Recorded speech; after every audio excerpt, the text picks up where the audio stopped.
রাজ্যের মুখ্যমন্ত্রী মমতা ব্যানার্জি নেতাজি ইন্দিরা স্টেডিয়াম থেকে রাজ্যের ভুয়ো ভোটার নিয়ে সরব হয়েছিলেন।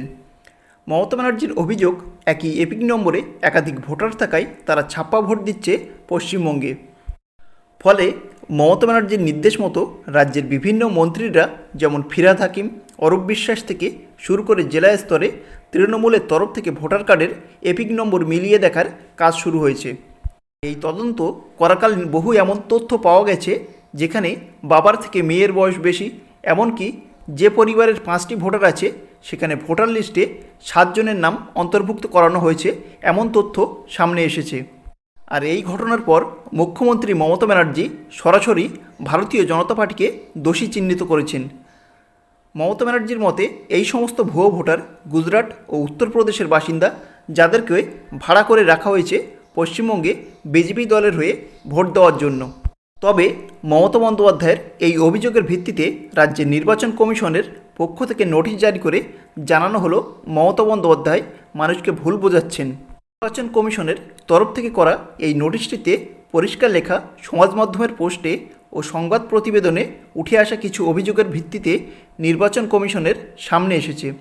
সেখানে 2 ভিন রাজ্যের ভোটারের একই এপিক নম্বর থাকার বিষয়টি উল্লেখ করা হয়েছে। এ বিষয়ে কমিশন স্পষ্ট জানাচ্ছে যে কিছু ভোটারের এপিক নম্বর একই হতে পারে, তবে তাদের অন্য অন্য বিবরণ, যেমন জন্ম সংক্রান্ত তথ্য, বিধানসভা কেন্দ্র এবং ভোট কেন্দ্র সম্পূর্ণ ভিন্ন।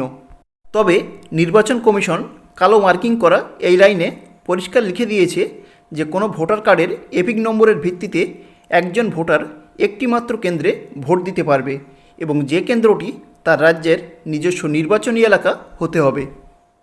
নির্বাচন কমিশনের যুক্তি, ভোটার তালিকা ব্যবস্থাপনার জন্য তারা এখন এরোনেট 2.0 নামের একটি তথ্য প্রযুক্তি ব্যবস্থা চালু করেছে।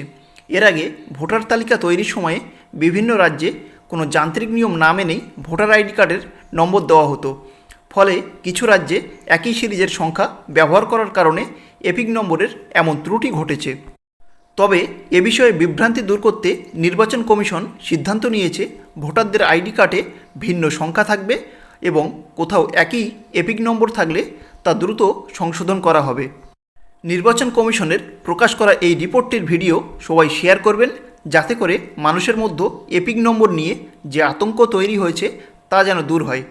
আর ভিডিও শেষে চ্যানেলটিকে সাবস্ক্রাইব করে পাশে থাকবেন। আপনাদের সাপোর্ট আমাকে নতুন ভিডিও তৈরিতে মোটিভেট করে।